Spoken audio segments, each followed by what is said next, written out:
Alleluia, Alleluia, Alleluia, Alleluia.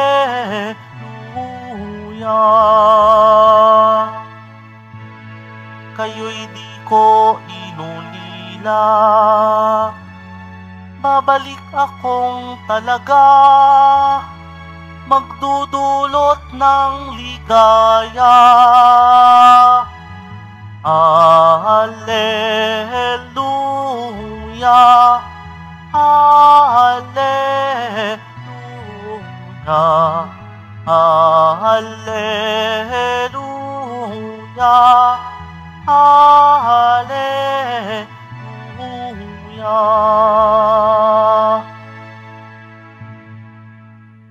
Sumainyo ang Panginoon. At sumaiyo rin. Ang mabuting balita ng Panginoon ayon kay San Juan. Papuri sa iyo, Panginoon.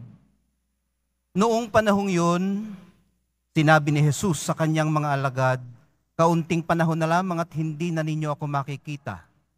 At pagkaraan ng kaunting panahon pa, ako'y inyong makikita uli. Nag-usap-usap ang ilan sa mga alagad. Ano kaya ang ibig niyang sabihin? Bakit niya sinabing kaunting panahon na lang at hindi na natin siya makikita at pagkaraan ng kaunti pang panahon ay makikita uli? Sabi pa niya ay, sapagkat ako'y paroroon sa Ama. Ano kayang ibig sabihin ng kaunting panahon na lamang? Hindi natin maunawaan. Naramdaman ni Jesus na ibig nilang magtanong kaya't sinabi niya, nagtatanungan kayo tungkol sa sinabi kong kaunting panahon na lamang at hindi na ninyo ako makikita. At pagkaraan ng kaunting panahon, ako'y inyong makikita uli. Sinasabi ko sa inyo, tatangis kayo at magdadalamhati. Ngunit magagalak ang sanlibutan, matitigib kayo ng kalungkutan, subalit ito'y magiging kagalakan. Ang mabuting balita ng ating kaligtasan.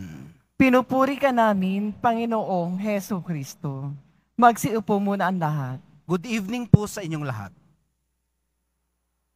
Magandang balita po sa atin.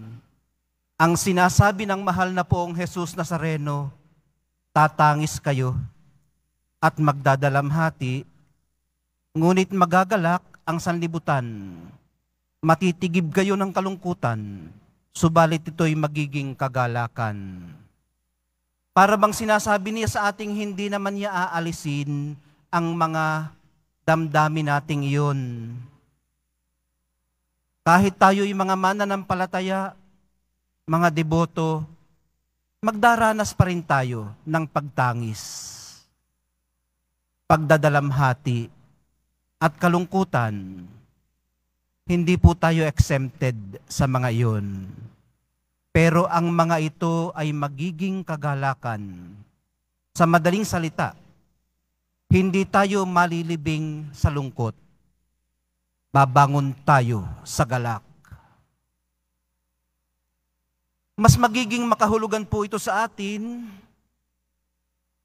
kung mahahawakan muna natin ang mga nagpapalungkot sa atin, ang mga sumasanhi ng ating dalamhati, at ang mga dahilan ng ating pagtangis.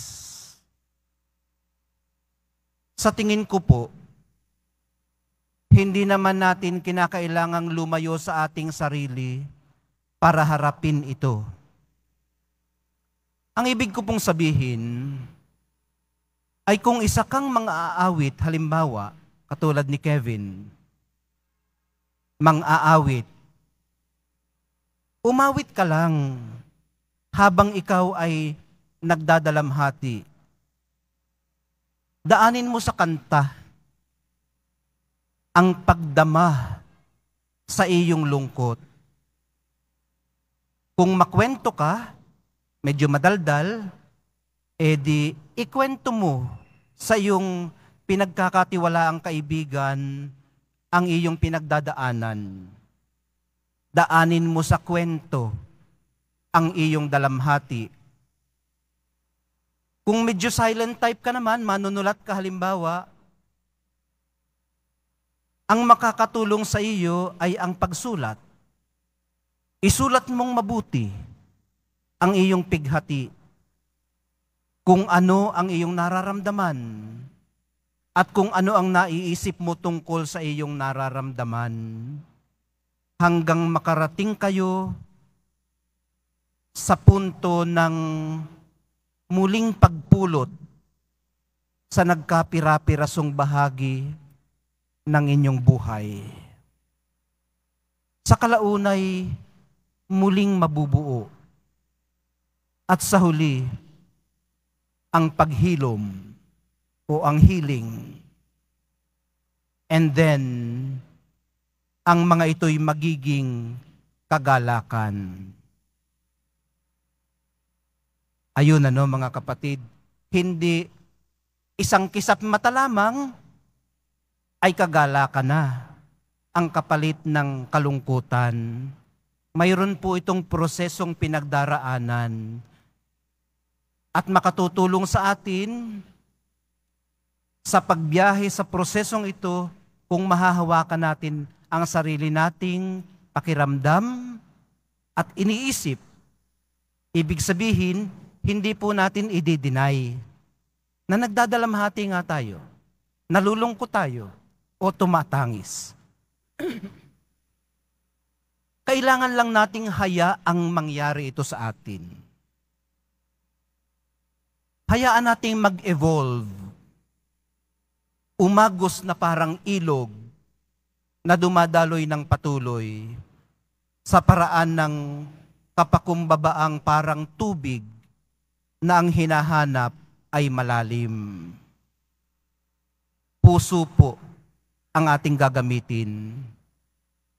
Hindi masyado ang isip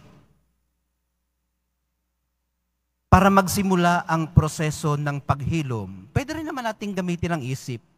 Kaya lamang, mafu-frustrate din tayo. Dahil hindi natin lubusang maiintindihan kung bakit nangyayari ito sa atin, isang halimbawa. Dahil maaaring totally senseless ang iyong pinagdaraanan.